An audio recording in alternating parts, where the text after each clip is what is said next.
जय हिंद फ्रेंड्स, नमस्कार। स्वागत है आपका द स्टॉक रेजिमेंट में। मैं हूं मेजर माधव।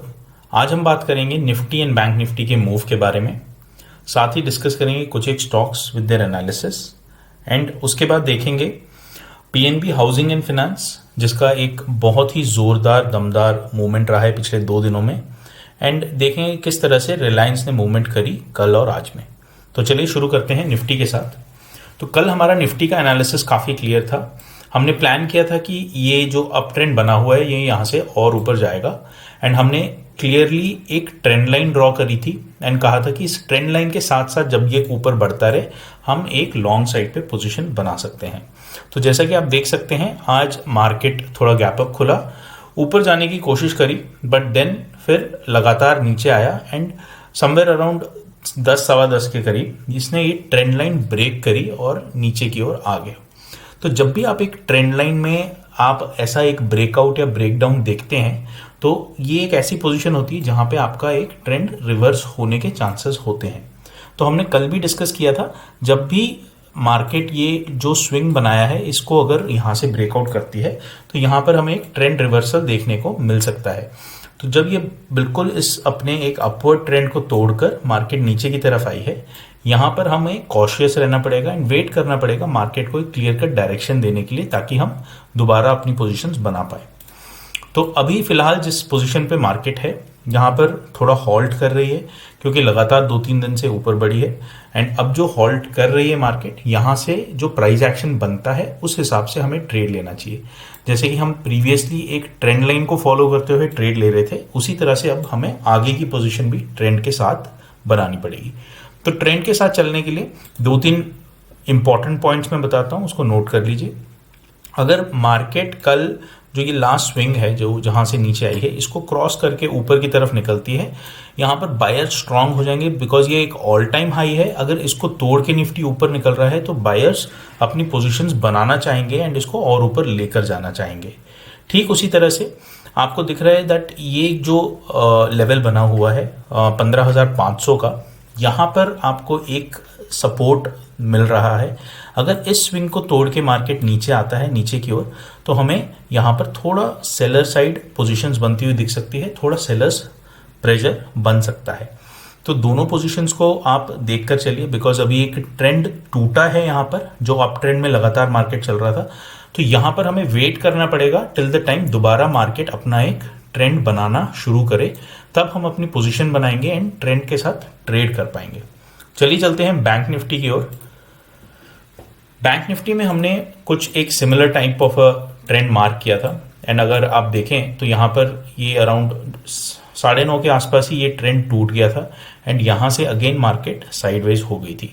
देखिए, ट्रेंड के साथ जब हम ट्रेड करते हैं तो ये बहुत ही इंपॉर्टेंट होता है कि हम ट्रेंड के साथ चलें। जहाँ पे आपको ये ट्रेंड लाइन टूटती हुई दिखे, जहाँ पे आपको ये सपोर्ट टूटता हुआ मिले, तो this position is very very important, and यहाँ पे आपको बहुत केयरफुली ट्रेड करना चाहिए, क्योंकि यहाँ से अक्सर प्राइस आपका बाउंस करके वापस ऊपर आता है। अगर ऐसा नहीं होता है तो आपको स्टॉप लॉस जस्ट एक सपोर्ट के नीचे रखना चाहिए, एक एग्रेसिव स्टॉप लॉस होना चाहिए, ताकि यहाँ पर जैसे ही मार्केट नीचे जाए तो आप ज़्यादा लॉस दिए बिना मार्केट से पोजीशन से बाहर निकल पाएँ।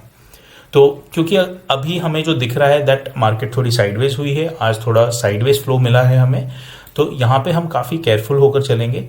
जिस भी साइड आप पोजीशन बनाए, देखिए बिल्कुल एक अप ट्रेंड में मार्केट चली, अब थोड़ा साइडवेज गई है, एक्सपेक्ट आप किसी भी डायरेक्शन में अब इसका मूव कर सकते हैं। तो आप जिस भी डायरेक्शन में एक मूव बनाए, अपना स्टॉप लॉस थोड़ा एग्रेसिव लेकर चलें।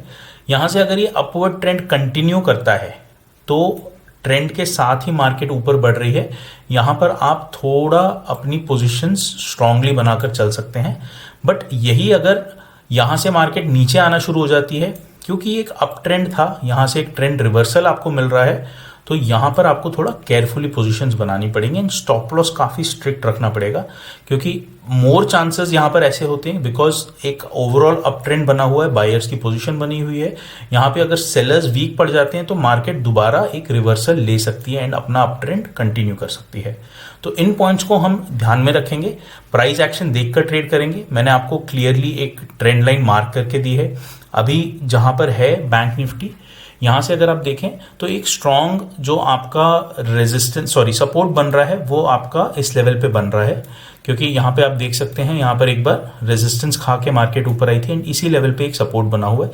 तो इस लेवल को मैं आपको मार्क करके चलूंगा दैट अगर इस लेवल से मार्केट नीचे आती है then we can go for a selling position. ठीक उसी तरह से जो लास्ट स्विंग अपसाइड बनाया था, यहाँ से अगर मार्केट ऊपर की तरफ निकल जाती है तो we can expect a up trend to continue from here. तो कल हम प्राइस देखकर फिर ट्रेड लेंगे, मार्केट देखकर आगे बढ़ेंगे, बिकॉज आज एक हॉल्ट किया है मार्केट ने। एंड ठीक इसी तरह से जैसे मैंने आपको स्टॉप लॉसेस बताए हैं, इनको मार्क करके चलिए, इसके साथ ही ट्रेड कीजिए, बिकॉज हॉल्ट आने के बाद एक मोमेंटम डिसाइड करना बहुत जरूरी है मार्केट के लिए। एंड मोमेंटम के साथ ट्रेंड के साथ चलेंगे तो it would be very very helpful. चलिए चलते हैं कुछ एक स्टॉक्स की ओर। हमारा आज का पहला स्टॉक होगा अशोक लेलैंड। तो अशोक लेलैंड अगर मैं आपको दिखाऊं तो कंटिन्यूसली कुछ दिनों से एक डाउन ट्रेंड बनाता हुआ चल रहा है। एंड अगर मैं आपको इसमें एक क्लियर कट अगर मैं आपको ट्रेंड लाइन मार्क करके दिखाऊं तो ये देखिए, यहाँ पर एक ट्रेंड लाइन मार्क हो रही है। एंड ठीक इसी तरह से जो डाउन ट्रेंड में चल रहा है तो इसका एक रेजिस्टेंस बनेगा अराउंड 122 के आसपास। इंट्राडे में मैं बता रहा हूँ आपको, यही आप अगर डेली चार्ट में देखें तो इसी ट्रेंड को आप ध्यान में रखकर ट्रेड ले सकते हैं। 122 के आसपास एक अगर रेजिस्टेंस खाता है देन अगेन आपको 3 से 4 पॉइंट का एक डाउनवर्ड मूवमेंट मिल सकता है। यहाँ से थोड़ा ऊपर आएगा स्टॉक एंड उसके बाद ये अपना जो डाउन ट्रेंड इसका बन रहा है उसको कंटिन्यू करेगा। स्टॉप लॉस काफ़ी स्ट्रिक्ट रखिए इसमें, क्योंकि ज़्यादा वॉलेटाइल नहीं है, काफ़ी छोटे छोटे मूव्स दे रहा है ये स्टॉक। यहाँ पर अगर आप 122 के आसपास इसको सेल करते हैं तो वहाँ से ये थोड़ा बहुत आपको डाउन साइड दे सकता है क्लियरली। चलिए चलते हैं अगले स्टॉक की ओर। नेक्स्ट स्टॉक है आपका अदानी एंटरप्राइजेस। अदानी एंटरप्राइजेस अगर आप देखें अभी काफ़ी अच्छी पोजीशन पे है, एक बहुत ही बढ़िया आपको ब्रेकआउट दिया है स्टॉक ने। एंड इस ब्रेकआउट पर अगर आप इसको लेते हैं तो क्लियरली आपको यहाँ से और अच्छे प्रॉफिट्स दे सकता है। यहाँ पर काफ़ी दिनों बाद इसने ये ब्रेकआउट दिया है। मार्केट का अगर आप ट्रेंड देखें, स्टॉक का अगर आप ट्रेंड देखें तो क्लियर कट अप ट्रेंड में बना हुआ है स्टॉक। एंड यहाँ पर इसने एक काफ़ी दिनों बाद एक स्ट्रॉन्ग ब्रेकआउट दिया है। ब्रेकआउट के बाद हमने काफ़ी बार डिस्कस भी किया है, एक आपको रिट्रेसमेंट देखने को मिलती है, बट अभी फिलहाल हमें बायर पोजीशंस काफ़ी स्ट्रॉन्ग लग रही है। तो एक बार हम इसका RSI भी लगाकर देख लेते हैं। So let's have a look at the relative strength index. तो देखिए RSI जस्ट अबाउट 70 पे है, यहाँ से क्रॉस ओवर हो रहा है। तो this is a very very good point two by the stock. यहाँ पे अगर आप इस स्टॉक को खरीदते हैं तो यहाँ से थोड़ा और आपको अपसाइड देखने को मिल सकता है। इस स्टॉक में हम 15 से 20 रुपए का एक स्टॉप लॉस लेकर चल सकते हैं एंड टारगेट्स आपको आराम से 30 से 40 रुपए के देखने को मिल सकते हैं। तो चलिए चलते हैं हम अपने अगले स्टॉक की ओर। अगला स्टॉक जो काफ़ी एक चर्चा में रहा है, this is PNB housing and finance. तो इस स्टॉक को थोड़ा हम प्राइस एक्शन के पॉइंट ऑफ व्यू से समझेंगे। देखिए आज आपको शायद चार्ट पे नज़र ना आ रहा हो, बट ये आज इस पोजीशन पे था। तो यहाँ पर एक बिल्कुल ही एक फ्लैट कैंडल बनी हुई है, क्योंकि आज ये पूरे दिन अपर सर्किट पे था स्टॉक। 630 पे क्लोज हुआ है। कल की ओपनिंग थी स्टॉक की 422 पे, क्लोजिंग हुई थी आपकी और बिल्कुल 525 पे। कैंडल आप देखिए, इसमें कोई भी विक्स नहीं है, तो बिल्कुल लो पे खुली है मार्केट एंड हाई पर क्लोज हुई है। एंड अपर सर्किट पे ही क्लोज हुई थी। मार्केट खुलते ही ये मेरे ख्याल से 10 या 15 मिनट में हो गया था। एंड उसके बाद आज दोबारा एक अपर सर्किट पे मार्केट क्लोज हुई है। प्राइस पॉइंट से देखिए, आपको अभी यहाँ पर बहुत केयरफुल रहना पड़ेगा। मैं इस स्टॉक को फिलहाल बाइंग के लिए नहीं रेकमेंड करूँगा, बिकॉज आप अगर इसको एक ओवरऑल पर्सपेक्टिव में देखें तो देखिए कुछ लास्ट के 6-8 महीनों से ये इन्हीं लेवल्स पे कंसोलिडेट करता गया एंड बिल्कुल ही साइडवेज मूवमेंट दिया है इसने।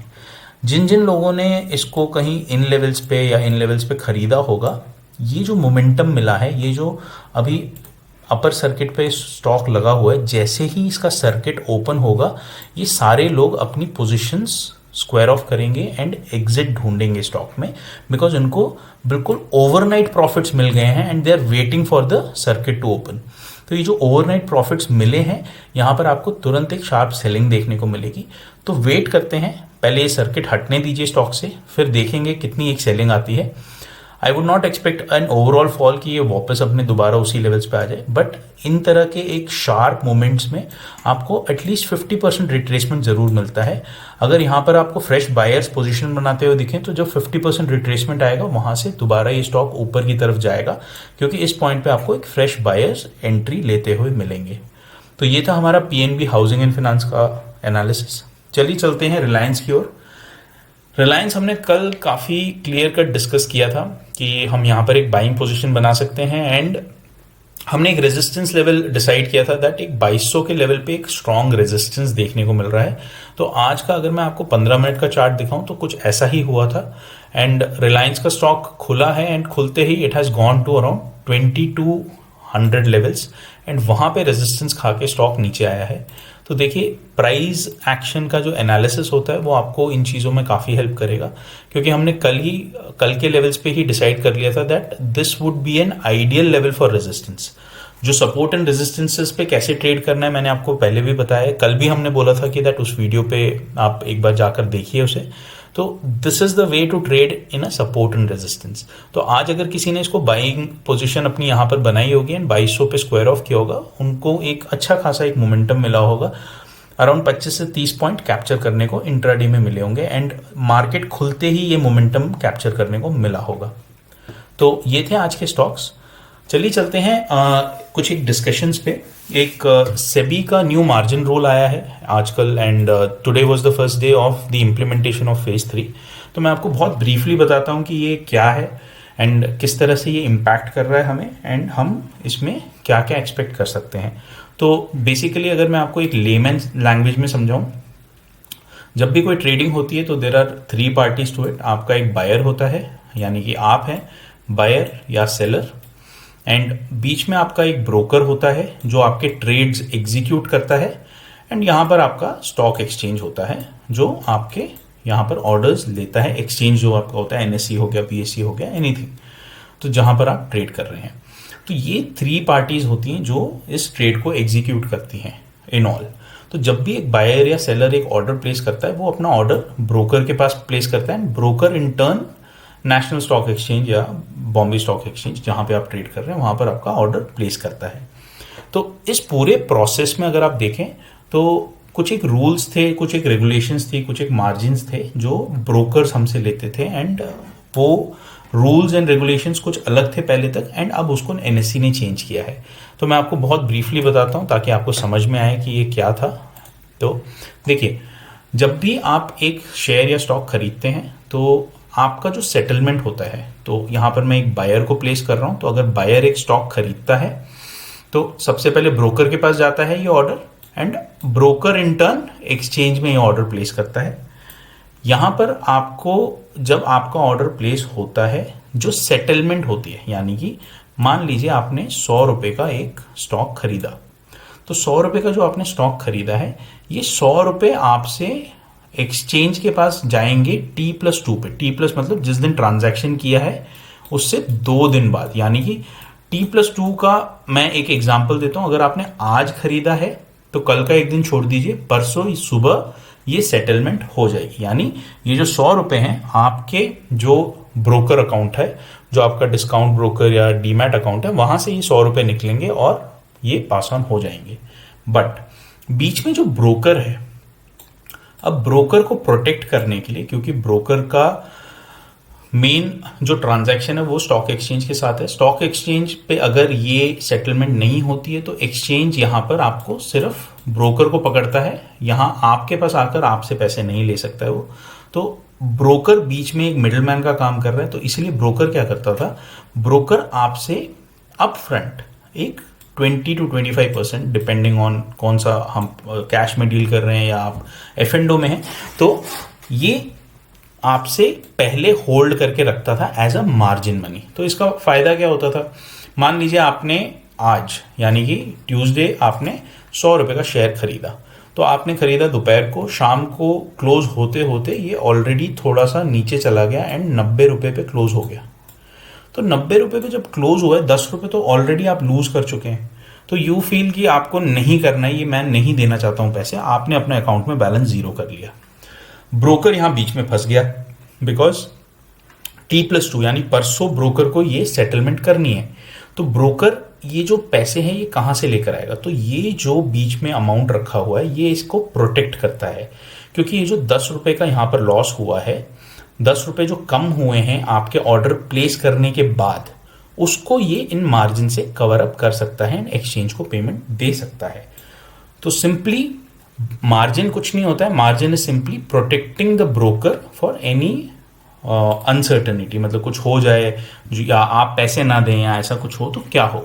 तो ये जो परसेंटेजेस में होता था, तो इससे क्या होता था, जितने भी आपके बायर्स थे ये कैश मार्केट में काफ़ी लेवरेज ले पाते थे। लेवरेज का क्या मतलब है, आपके पास अकाउंट में सिर्फ 100 रुपए हैं, बट आप सिर्फ ऐसे 20 का जो मार्जिन है इसको देके कई ज़्यादा अमाउंट्स में ट्रेड करते थे। तो होता क्या था, यहाँ पर ब्रोकर का रिस्क बहुत ज़्यादा हो जाता था, बिकॉज यहाँ पर अगर आप बहुत ज़्यादा ट्रेडिंग कर लें एंड आप अपनी कैपेसिटी से ज़्यादा शेयर्स या F&O में बाइंग सेलिंग करें, तो एंड ऑफ द डे जो आपकी सेटलमेंट होनी है नेशनल स्टॉक एक्सचेंज में वो तो ब्रोकर करेगा। बट अगर आप ये पैसे ना दें ब्रोकर को, तो in the end broker will be stuck. तो ये जो मार्जिन की प्रॉब्लम्स थी, तो इसको और डिटेल में अगर मैं डिस्कस करूं, तो अगर आप F&O में जाते हैं तो कॉल बायर्स होते हैं, पुट बायर्स होते हैं, पुट सेलर्स, कॉल सेलर्स होते हैं, फ्यूचर शॉर्ट करने वाले लोग होते हैं।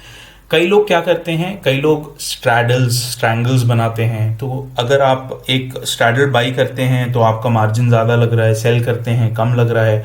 अगर आप उसको हेज कर लेते हैं, तो कई सारे मिक्स एंड मैचेस थे जिसको आप एक मार्जिन के तौर पे ज़्यादा उसको यूटिलाइज कर रहे थे, एंड काफ़ी ज़्यादा अमाउंट पे ये बायर या ये जो एंड यूज़र है, जो ट्रेडर है, वो काफ़ी एडवांटेज इसका ले पाता था। बट गोइंग फॉरवर्ड, जैसे मैंने आपको बताया कि 20-25% जो मार्जिन लगता था, वो नेशनल स्टॉक एक्सचेंज ने बोला कि आप ब्रोकर के ऊपर ये बहुत ज़्यादा एक स्ट्रेसफुल पॉइंट है, एंड ये काफ़ी एक ओपन एंडेड पॉइंट है जहाँ पर ट्रेडिंग धीरे धीरे लोग जो एंड यूज़र है वो ज़्यादा कर रहे हैं बिकॉज ऑफ दिस लेवरेज। तो अगर आप देखें, अगर मैं आपको जस्ट एज एन एग्जांपल कुछ एक फिगर्स बताऊं, तो जो हमारे लास्ट दिसंबर में ट्रेडिंग होती थी, तो that was average per day trading value जो थी, तो वो थी around 30 lakh crore per day, and मार्च में आके it had become almost 44-45 lakh crore per day. तो आप देख सकते हैं ऑलमोस्ट एक 50% का जंप आया था in the trading value itself. तो जब आपको इतनी ज़्यादा ट्रेडिंग वैल्यू मिल रही है per day, it is a matter of concern for the stock exchange to ensure the interest of the broker is secured. तो ये एंश्योर कराने के लिए स्टॉक एक्सचेंज ने बोला आप जितना भी ट्रेड करना चाहते हैं आप कर सकते हैं, कोई प्रॉब्लम नहीं है, बट आप जो ये मार्जिन देते थे ये over a period of time हम इसको फ्रॉम दैट 20 और 25% हम इसको लेकर आ जाएंगे टू कंप्लीट 100%। मतलब अगर आपके अकाउंट में 100 रुपए हैं और आप वो 100 रुपए ब्रोकर को देते हैं, तब आप 100 रुपए का ट्रेड कर सकते हैं। बट पहले आप क्या कर रहे थे, आपके पास 20 रुपए थे एंड आप 100 रुपए का ट्रेड डायरेक्टली कर पा रहे थे। तो ये जो मार्जिन है धीरे धीरे कम किया जा रहा है। इसके बहुत अलग अलग टाइप ऑफ पैरामीटर्स थे, तो वो पैरामीटर्स वगैरह मैं आपको डिटेल में नहीं समझा पाऊंगा अभी, because it will take a lot of time. तो मैं उसके लिए एक अलग से वीडियो बनाऊंगा, तो टू मेक यू अंडरस्टैंड कि क्या क्या पैरामीटर्स होते हैं उसको चेक करने के लिए, किस तरह से NSE ने कुछ ये मार्जिन रूल्स बनाए हैं जिससे कि आप आगे ये मार्जिन यूटिलाइज कर सकते हैं। तो काफ़ी सारी चीज़ें होती थी, जैसे कि फॉर एग्जांपल अगर आप एक्सपोजर मार्जिन देखें, अगर आप कैश मार्केट में देखें तो आपकी वैल्यू एट रिस्क कितना है, आपका एक्सट्रीम लॉस मार्जिन कितना है। तो ये कई सारी चीज़ें होती थी जिसपे ये मार्जिन्स कैलकुलेट होते थे कि आपके पोर्टफोलियो में क्या क्या पड़ा हुआ है, उस हिसाब से ये कैलकुलेशंस होती थी कि कितना आपको मार्जिन मिलेगा हर शेयर का। तो अगर आप मेरे से पूछें तो आपको क्या फ़र्क पड़ेगा इससे कि ये जो 20% से 75% हो गया है। अगर आप एक ऐसे ट्रेडर हैं जो आप 100% अपना पैसा यूटिलाइज करके ही ट्रेड करते हैं, मतलब अगर आपके पास 100 रुपए हैं तभी आप 100 रुपए का ट्रेड उठाते हैं, वरना नहीं ट्रेड करते हैं, तो मेरी तरफ से अगर आप पूछें तो आपको कोई फर्क नहीं पड़ेगा, your life will be as good as same, बिल्कुल जैसे आप पहले ट्रेड करते थे अभी भी आप वैसे ही ट्रेड कर पाएंगे, आपकी लाइफ पे कोई फर्क नहीं पड़ेगा। बट अगर आप मार्जिन यूटिलाइज करते थे, अगर आप इंट्राडे ट्रेडर थे, अगर आप अपनी F&O में पोजीशंस कैरी करते थे, तो इन दैट केस जो ये आपका मार्जिन यूटिलाइजेशन था पहले, वो अब धीरे धीरे खत्म हो जाएगा and it will become 100% by 1st of September। तो ये जो 1st of September को 100% होने वाला है, उसका इम्प्लीमेंटेशन फेजेस में हो रहा है। सो सबसे पहला इम्प्लीमेंटेशन मार्च में हुआ था आपका, दिसंबर से शुरू हुआ था, तो phase 2 was in March, phase 3 was in June and phase 4 आपका फाइनल इम्प्लीमेंटेशन आपका सितंबर में होगा। जिसके बाद अगर आपको ये मार्जिन यूटिलाइजेशन करना है तो it will be 100% utilization of your margin. अगर आपको कोई कॉल्स सेल करनी है तो आपको 100% मार्जिन देना पड़ेगा। आप अगर हेज करके पोजीशंस लेते हैं, आप एक कॉल बेच देते हैं, एक कॉल खरीद लेते हैं, तो उसमें भी आपका ये मार्जिन पूरा लगेगा। तो आजकल जैसे अगर आप हेज करके पोजीशंस अपनी बनाते हैं तो your margin value comes down greatly, because आप अपनी पोजीशंस जब हेज करके बनाते हैं तो आपके पास एक बाई पोजीशन एंड एक सेल पोजीशन है एंड आपका रिस्क लिमिट हो जाता है इन दोनों पोजीशंस के बीच में। बट आगे जाके ऐसा नहीं होगा, बिकॉज आपको जो आपने सेल पोजीशन बनाई है उसका आप पूरा 100% मार्जिन देंगे एंड जो बाइंग पोजीशन है उसमें भी आप पूरा 100% मार्जिन देंगे। इससे ऑप्शन बायर्स को कोई फर्क पड़ेगा या नहीं पड़ेगा, मैं आपको समझाता हूं। ऑप्शन बायर्स आज की डेट में भी अपना पूरा का पूरा प्रीमियम दे रहे हैं। तो आप जब एक ऑप्शन खरीदते हैं, अगर आप एक कॉल या पुट खरीदते हैं तो आप 100% प्रीमियम वैल्यू देते हैं। अगर आपका प्रीमियम 100 रुपए का चल रहा है तो पूरे 100 रुपए आपको देने पड़ते हैं, तभी आप उस ट्रेड में एंटर कर पाते हैं। तो as these rules are getting implemented, एक ऑप्शंस बायर को कोई फर्क नहीं पड़ेगा, the margin would be same, because आप ऑलरेडी 100% प्रीमियम भरने के बाद ही आप ट्रेड में घुस रहे हैं। ये फर्क उन लोगों को पड़ेगा जो ये मार्जिन यूटिलाइज कर रहे थे, जो हेज करके पोजीशंस बना रहे थे, जो अपनी एक सेलर, जो राइटर्स थे, जो यूटिलाइजेशन कर रहे थे इन मार्जिन्स का, उनको ये काफ़ी फर्क पड़ेगा। तो आई होप मैं आपको थोड़ा एक बिल्कुल ही शॉर्ट वे में समझा पाया हूँ कि इनसे आपको क्या फ़र्क पड़ने वाला है। If you are a cash trader, अगर आप पूरा का पूरा अपना पैसा लगाकर ही ट्रेड करते हैं तो मेरी तरफ से आपको कोई फ़र्क नहीं पड़ेगा। It is all the same. It is for people जो बहुत ज़्यादा ट्रेडिंग में इन्वॉल्व हैं, जो काफ़ी पोजीशंस लेकर चलते हैं, मार्जिन का फुल यूटिलाइजेशन करते हैं, आई थिंक उनको थोड़ा और कैपिटल पंप करने की ज़रूरत पड़ सकती है। तो आज के लिए इतना ही था फ्रेंड्स। अगर वीडियो पसंद आया तो प्लीज़ लाइक कीजिए, कमेंट कीजिए, शेयर कीजिए एंड चैनल को ज़रूर सब्सक्राइब कीजिए। Thank you so much. जय हिंद, गुड डे।